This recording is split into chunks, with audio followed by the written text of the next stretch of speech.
Joining me now on Inside the Tournament, played with Challenge ALS in his TBT debut last year.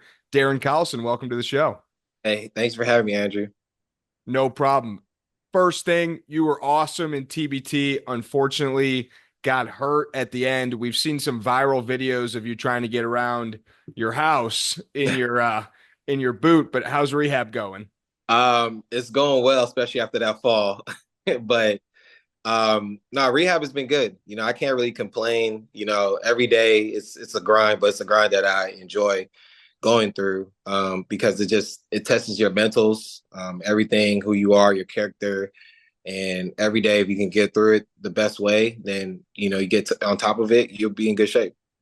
So you've been involved for Challenge ALS for a few years now. You coach, you're involved with the team. Why was last year the year when you finally said, I'm going to play in this thing? Yeah, great question. My buddy Sean Marshall, who's the GM of the team, he asked me, to play. Considering that this, it's going to be probably our last summer playing basketball, and I told him why not. You know what I mean? It's always for a good cause. We have a great relationship, throughout this whole process, and I feel like it wasn't going to hurt anything for me to go out there and play, and enjoy some of the guys' camaraderie. I love playing basketball. I play, you know, outside of the tournament all the time. So why not? So we were able to get ready to perform at a high level behind the scenes. And, it just didn't work out the way we wanted to work out. But I can honestly say I had a great time because it was my first time playing with Sean, at that stage. And, we've been playing basketball ever since we were young. So for us to go out there and play on the same uniform, it was a great experience for the both of us. So assuming rehab goes according to plan, you think, next year you lace up the shoes again?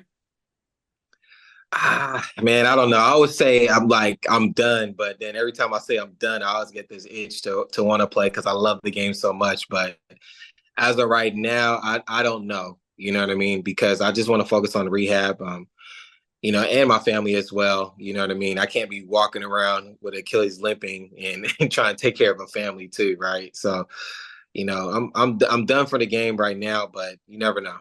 Well, I'll tell you, last year in your first game, so we have like a big content team. We got people stationed all Yeah. over the country, and you guys were down like 10 or whatever it was. And our graphic designer sent over like the round one advanced graphic for the team that you were playing as the Elam ending started. And I said, whoa, whoa, whoa. I think you guys ended up being close to tied or whatever it was going into the Elam. I said, whoa, whoa, whoa. Not only is Challenge ALS coming back and winning this game, but Darren Collison, Elam Ender, you can book it. So you ended up making me look really good in that first game. But how was that for you in the Elam ending multiple games where they were just kind of like, all right, let's give DC the ball and we're going to win this game?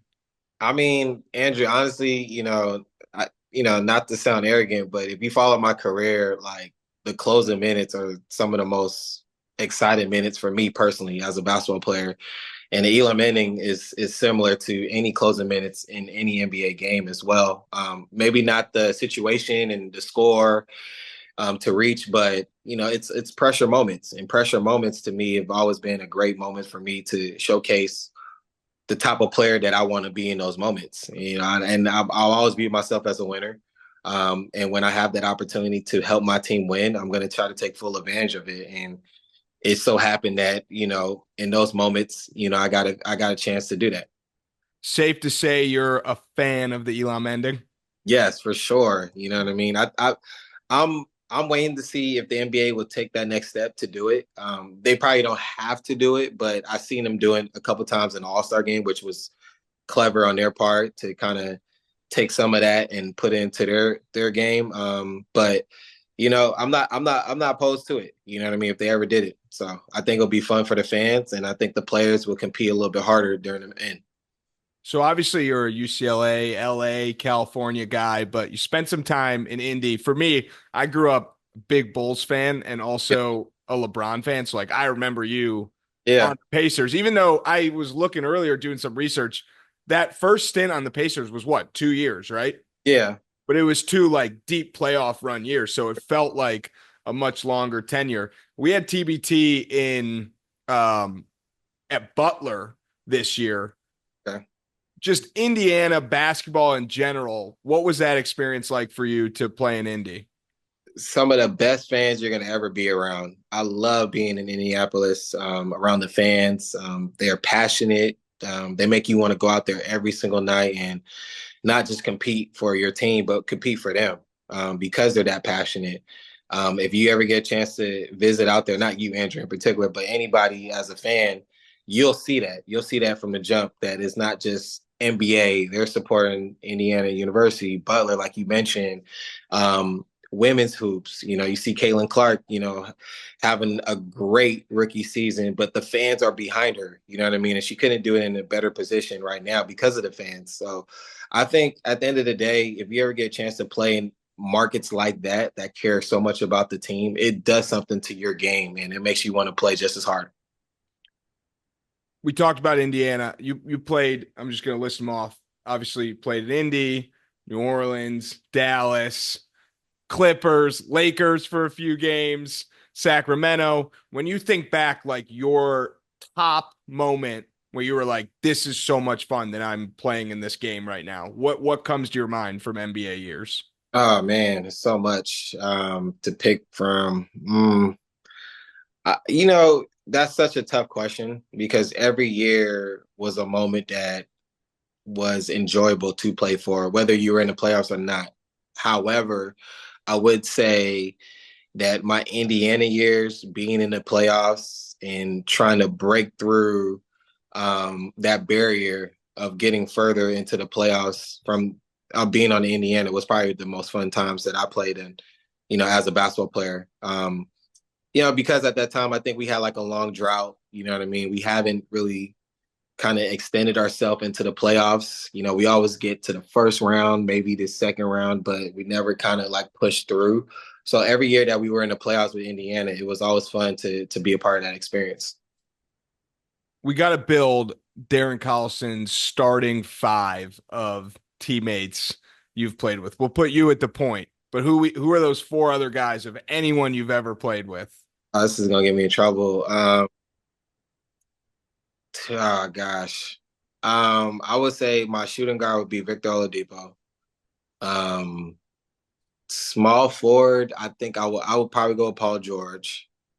Power forward, I'm going David West. In center, it's a toss up between Miles Turner and Roy Hibbert. So I don't know which way I would lean towards to, but I'm gonna just leave it at that.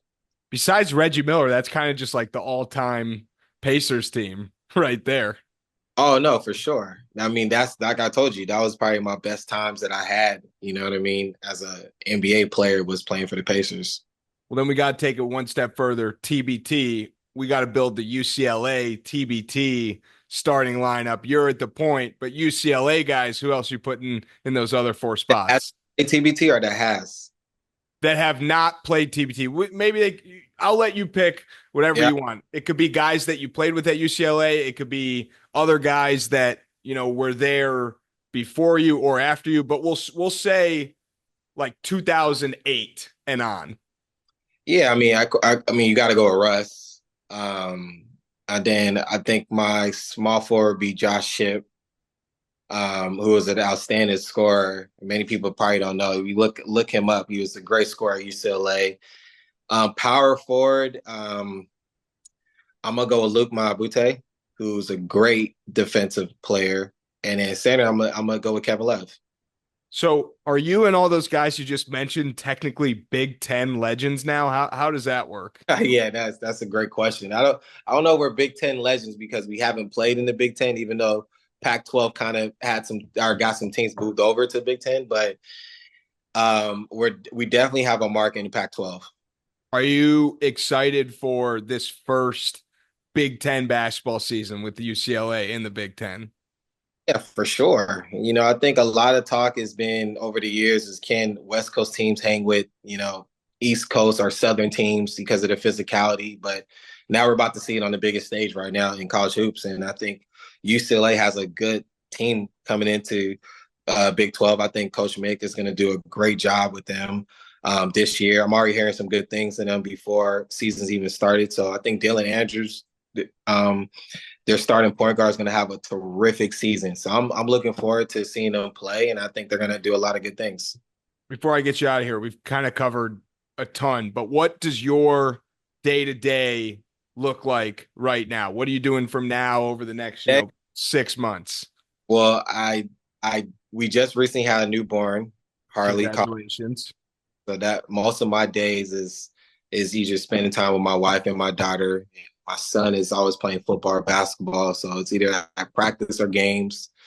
But it's pretty much chill from there. You know what I mean? If I'm not around my family, I probably have some downtime to play a little 2K or college football. But other than that, I'm really chill. I'm not really doing too much. You gonna catch any UCLA, Lakers, or Clippers games this year, you think? Of course. I'm actually commentating UCLA's first home opener. Oh Uh, wow. yeah, this season coming up. Lakers, I'm always going to try to go to a Laker game. You know what I mean? It's always fun going to a Laker game, especially being from Southern Cal. And the Clippers is home ties. You know what I mean? Because I play for the Clippers, I'm always going to able to watch their games as well. Is this your first time calling games or have you done it before? Actually, this is my second year. This is my second year. First year, I had a chance to call about between 6 to 8 games with CBS, and then I did like 3 to 4 games with ESPN doing their WCC tournament in Las Vegas. So I'm about to be doing it all over again coming up. You got to do some TBT games this year. I will if I had to. If I will, I probably can coach and do TBT at the same time. So we'll see. Yeah, we'll make something happen. Well, that's super cool. It's great to Yeah, see you, still heavily involved with the game of basketball. We know you'll be around TBT this year, whether it's coaching or maybe you get that itch again. But thanks for coming on and chatting. I got you. Thanks for having me again.